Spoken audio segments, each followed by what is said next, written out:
Hey, what's up, metal and heavy music fans? It's Flight of Icarus again with MetalTrenches.com, and I've got 5 industrial metal albums that I would recommend to those getting started in the genre.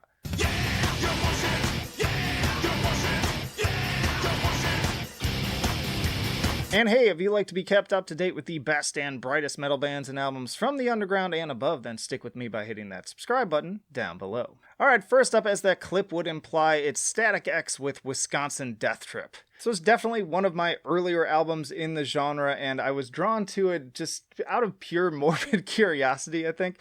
This came out around the time that, new metal was pretty huge too, so sometimes these guys get thrown in there as well. It's kind of a sort of mixture, You've got your industrial metal influence, obviously, in the guitars and kind of the rhythms, and then also some of the electronic stuff that they got going on.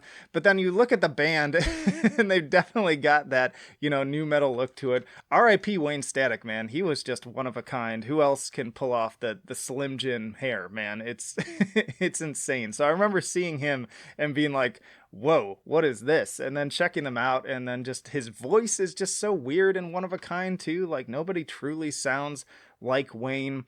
Great guitar riffs, like just simple but effective. That da-na-na-na-na-na, like it just sticks in your head instantly, and it's been lodged there in my brain ever since. Also, like, the chorus is simple but effective. Yeah, I gotta push it. I mean, it's just 4 words, but you just like want to scream them from the rooftops every time you see them live. But I also like that they have a sense of humor. You've got tracks like I'm with Stupid. Love Dump, I believe, has something to do with pooping. But yeah, my personal favorites on this album are obviously Push It, Bled for Days, and The Trance is the Motion, which is kind of a deeper cut and sort of this weirder kind of vibing track. But yeah, really good time. If you've somehow missed this album, you should go check it out. Like, even if you don't really like Static X, honestly, personally, this is the only Static X album that I regularly listen to, and for good reason.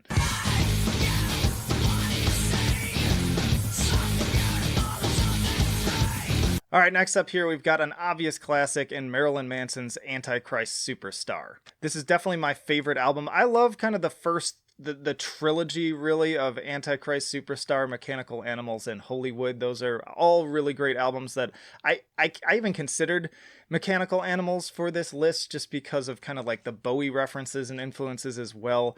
But when it comes down to it, this is my favorite Manson album. It's just packed with jams, and kind of similar to Static X, a lot of like simple but effective, and not even just the riffs, like the drum beats too that get stuck in your head. Like, you heard it on that clip from The Beautiful People, that you hear that drum beat and you instantly know what song it is. And that's something I just love about this era of metal music in general, because there's a lot of that. There's so many songs where you just play a couple seconds and you immediately know what it is. And then I love it how it opens with Irresponsible Hate Anthem, just a pure, just vitriolic spitting on the listener, basically, with all this anger. Tourniquet is great. Little Horn is kind of a weirder, deeper cut, but also an interesting one. Deformography, Angel with the Scabbed Wings, The Reflecting God, like all of these are jams. And just, and the artwork too, right down to it, just such a sign of the times with just, I love this era of music. I really do. Like, I know there's a lot of crapping on it from like the more extreme music scene, but there's just so much good that came out of it, and I think we've kind of come to accept it. But this is fantastic album, just full of hits that just absolutely slay, make you bang your head, make you want to throw up your horns, and definitely make me feel like I'm 16 again.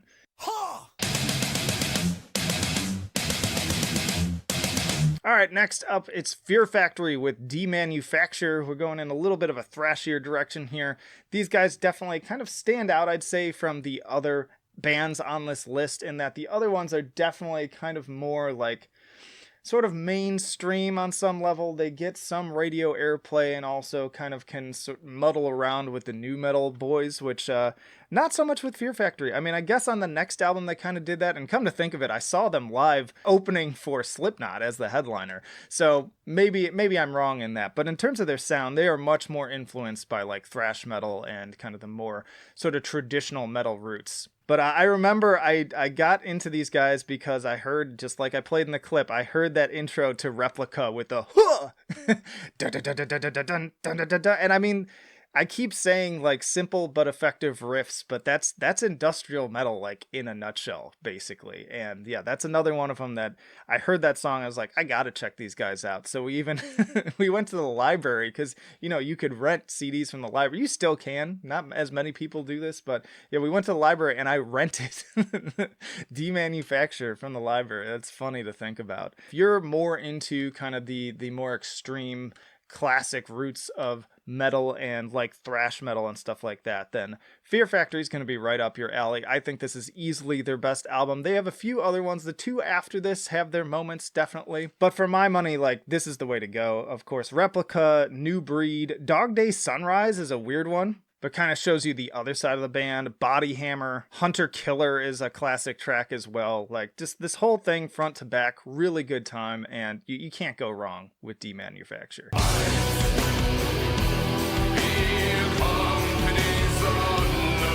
All right, then we have a band that we could simply not leave off of this list, and that is Rammstein. And there's so many different choices I could have gone with for this one, but it had to be Mutter for me. I think that Mutter is their best album. I did a tier list of Rammstein. Spoiler alert, if you haven't watched it, you should, but this was my favorite, by far. I almost went with Sehnsucht, and that would be just as good of a choice because, I mean, come on. You've got Du hast, which kind of was probably one of the first songs I heard out of this genre. And yeah, that's a classic in its own right, but I think that this is just an even stronger album. Every single track is a banger, and again, I guess Sehnsucht, these they go really neck and neck. Like, certain days I prefer one over the other, but today it's Mutter, and I think this is their more kind of mature album too. They kind of branched out. The songwriting is a lot more kind of expansive. There's even some like orchestral elements on here, like you heard on that clip from Solna, which is one of my favorite songs from the band. I always love their music videos too, just very weird. I love the fairy tale imagery in that one. But the big opener too with Mein Herz brennt, Mein Herz brennt, with the simulated strings on the synth. You've got Ich will, Feuer frei for just another straightforward banger. That was one that we used to play in the pool hall every time on the jukebox. It was like the only Rammstein track on there, and I'd annoy everybody by playing that one.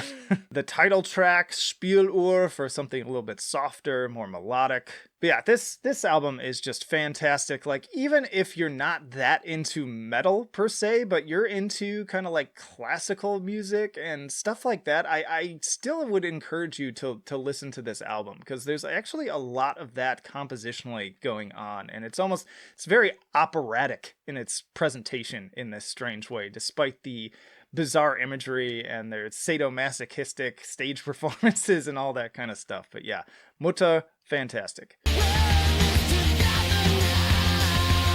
All right, and of course, you probably know who I'm going to put at number one on this one, but you might be surprised on the album. So of course, we're going to talk about Nine Inch Nails, and it's The Fragile. Now, another one where it was a tough knockabout competition between this and the Downward Spiral. I think a lot of people would choose the Downward Spiral. Perfectly acceptable choice. Also another album that I would definitely recommend, and it was the album that got me into Nine Inch Nails in the first place. But kind of similar to what I was saying about Mutter, this is just a much more mature and expansive album, and for my money, like, one of the only great double albums. Like, to me, a double album is often a kiss of death for a band. They're almost always bloated and just didn't need to be that long, save for, like, I can count on my fingers the number of double albums that I think actually succeeded at what they were trying to do, and The Fragile is one of them. Every track on here has something interesting to offer, and they all just different textures, but somehow woven all together into this greater patchwork of this monumental release. I remember also getting the DVD to watch the live performances and just being spellbound.